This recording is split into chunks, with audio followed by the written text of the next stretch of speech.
నిత్య నిర్మల నీలమేఘశ్యామ పురాణ పురుష పునరీగాక్ష శ్రీముద్రాంతిక శ్రీవస్త్రాంతిక ధరణినాయక జనగిరిదేశ విరాజతీర్థ వినోదవంధన శాలిగ్రామ సహస్రనామ లక్ష్మీవల్లభ లక్ష్మణగిరిజ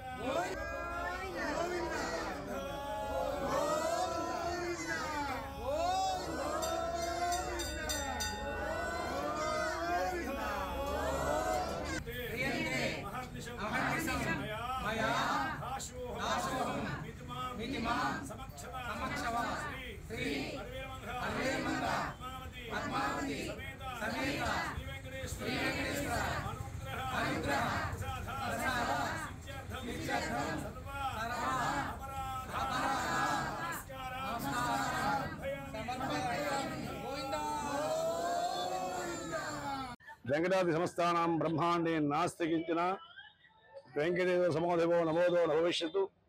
తిరుమల తిరుపతి దేవస్థానంలో లడ్డూలో కల్తీ జరిగింది, అపచారం జరిగిన వార్త విన్నాం.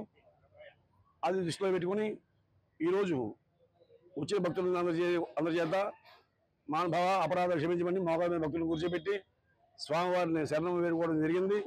ఓం నమో వెంకటేశాయ గోవింద. తిరుమల తిరుపతి దేవస్థానం తయారు చేసే ప్రసాదం లడ్డూలో నాణ్యతాలోపం చాలా మహా అపరాధం.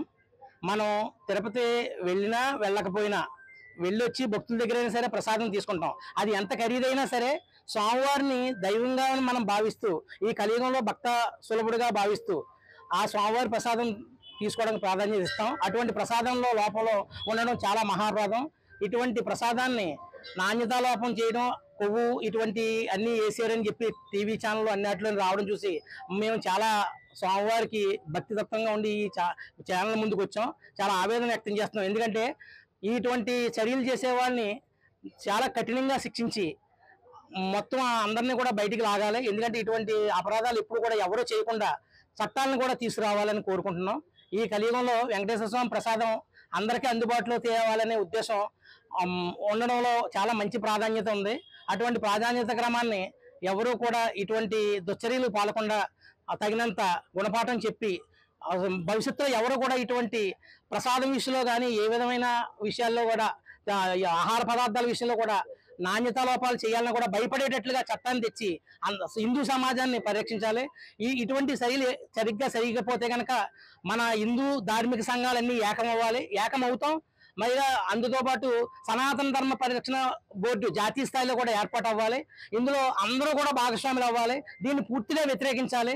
ప్రసాదాన్ని నాణ్యతతో పాటు కూడా భక్తుల యొక్క మనోభావాలు దెబ్బతినకుండా ఇటువంటి దుశ్చర్యలు పాల్పడే వాళ్ళని కఠినంగా శిక్షించాలని కోరుకుంటున్నాం. ఓం నమో వెంకటేశాయ గోవింద గోవింద.